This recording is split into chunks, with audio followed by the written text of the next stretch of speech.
Senator Hume? I'd see, yes. Okay. Senator Hume. Thank you, Acting Deputy President. I too would like to take note of the ministerial statement. It is extraordinary honour indeed to once again stand in this chamber and reflect on one of the most momentous events in the political history of our nation. It was indeed 75 years ago today that Dame Enid Lyons, the member for Darwin, the Tasmania electorate for Darwin, was elected to this parliament, along with, I might add, a Western Australian Dame Dorothy Tangney, although she was, of course, at that stage not Dame, she was Mrs Tangney, and she too was elected to the Senate. But it is Dame Enid Lyons that I would like to reflect on this evening, and of course, as I think I can safely say, I am the southernmost Liberal senator. I feel I have some authority, and someone's female Liberal senator, I should say. It's a terrible shame, and I look to my colleagues in the rows ahead of me here in this chamber to say that, yes, they have a responsibility to fix that, so that perhaps before we get to the 76th anniversary of Dame Enid Lyons' entry into Parliament, we can have a female Tasmanian senator from our great party, reflecting on this momentous occasion. I would like to devote just some attention specifically to Dame Enid and the triumphs and the challenges that characterised her place in history. And of course, while she is best known as Australia's first female parliamentarian, she certainly wasn't new to the demands of political life. Dame Enid actually grew up in Tasmania to parents who were both Methodists. Her father worked in timber mills, if memory serves correctly, and her mother sadly was a member of the Labor Party. She was a political activist, and she brought. It's all right. She eventually saw the light, Senator Cameron.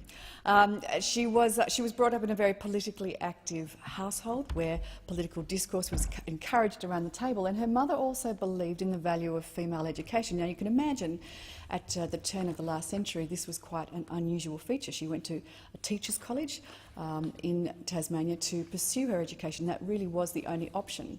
But it was her mother, in fact, that introduced her at a Labor Party event to her future husband, Joe Lyons, who was at that stage, I can't remember the seat that he was the member for, perhaps Senator Abetz might remind me, but he was I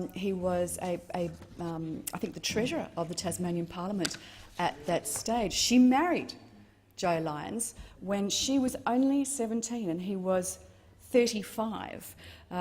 So there was a significant difference between them, but it was a marriage of great affection and love that lasted until his death. So while he, I should remind the chamber that Joe Lyons was in fact Treasurer of Tasmania. He was Premier of Tasmania, wasn't he? And then he went on to be Prime Minister of Australia, although he was a Labor Premier of Tasmania, and he became a UAP Prime Minister of Australia. He was our pre-war Prime Minister. And while Joe Lyons was Prime Minister, Dame Enid Lyons had a gruelling public speaking schedule that supported her husband. And you can only imagine what that must have been like, because during the period of time when Joe Lyons was either Treasurer, Premier or Prime Minister, Dame Enid Lyons gave birth to 12 children, which is just quite extraordinary, 12 children. And I think that there might have been a couple of miscarriages along the way. I think there were 15 pregnancies in all. One of her children died very young of whooping cough, so she had 11 by the time Joseph Lyons died in office, which was a tragic and sudden and unexpected event. She did once reflect that her hardest role in life was assuming the role of the Prime Minister's wife. I wonder whether we can ask Lucy Turnbull the same question today. I wouldn't be at all surprised. So it was terribly tragic when her husband died in 1939 and left Dame Enid a widow at only 41 years of age. Now, at that stage, she truly retreated into grief, went back to Tasmania, and also watched a number of her sons, her oldest sons, go to war throughout the Second World War, which, combining grief with the stress of that, you could only imagine. But World War II saw Australia change quite profoundly. Of course, the number of women in the workforce increased dramatically, increased by a third over war years, and there was a newfound respect, I suppose, for the changing roles of women and their abilities and their contributions. Before Dame Enid was elected to Parliament, but in fact before the Second World War, really only a handful of women had been elected to Australian state parliaments, and at that stage the mere suggestion of female parliamentarians was considered something of an outrageous experiment of which the outcome was very uncertain. But in the midst of the social change of World War II, a vacancy arose in the seat of Darwin. And in fact, I like the fact that it was Dame Enid's daughter that talked her into running for that seat. And she won that ballot by 800 votes, only 800 votes. But on entering, she was a very popular member. In fact, I think she was nominated Deputy Leader the moment she entered Parliament, which is quite an honour indeed. Being a woman who was extraordinarily modest, she declined that nomination. I wonder whether we'd see people do that today. But she had a political toughness and a folksy charm that characterised a very unique style and a personal appeal. Her speeches were known for their humour, but also their very sentimental nature. And indeed, Sir Robert Menzies said of her speeches, and I love this phrase, that she could reduce me to tears about the state of a rail track. Now, I think perhaps I might have done the same in this chamber myself, but it was probably tears of boredom as opposed to tears of sentiment. That's exactly. Don't you love that quote? So she was a trailblazer just for being here, but she had some extraordinary achievements while in office. It was actually a reasonably short parliamentary career. It was only 8 years. She left out of ill health in the end. And this is extraordinary. She had an undiagnosed broken pelvis, which was from one of her earliest pregnancies. So you can imagine, after 12 children, to have an undiagnosed broken pelvis and to have run for Parliament and to have sat in the House of Representatives all that time. What an extraordinary physical achievement, if nothing else. And the travel back and forth to Tasmania, we could only imagine what that would have been like.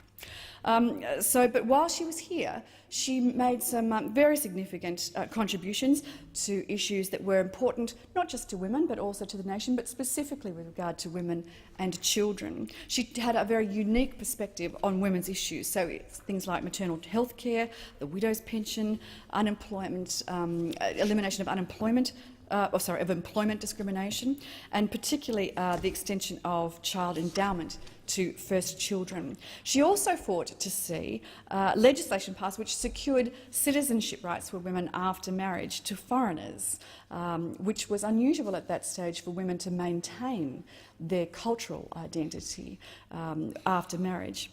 And also, and I love this one in particular, she ensured that allowances to service women who returned from the Second World War matched those of returned servicemen. So those electoral successes were, her electoral successes were also enviable. That 800 votes that she won by in her first ballot, she tripled her primary vote at the next election and quadrupled it after that. If only those of us in this place and in the other place could experience such electoral success today, I think we'd be very pleased with ourselves. Prime Minister Robert Menzies promoted her to be Vice President of the Executive Council, which made her the first woman to hold a cabinet position, although it wasn't a portfolio that she held, and it was widely regarded that she was certainly capable of being a cabinet minister and holding a portfolio, but her ill health caught up with her. In fact, prior to the 1951 election, she was in quite a significant car accident and went to hospital and had a number of operations. So that was what it was that eventually forced her retirement. I think that her insights, that her policy legacy, her wit and her wisdom have endured throughout time. It is, in fact, timeless. She once reflected, and I've used this quote before, that our nation was a land of promise and that we cannot afford to neglect some recognition of our past, even though we gaze into the future. She certainly was a woman who blazed a trail, And in a political climate where voters remain distrustful and removed from their representatives, it's women like Dame Enid Lyons and their legacy that remind us of why we're here, the importance of what we do and the importance of representing not just one section of Australia, but all Australians.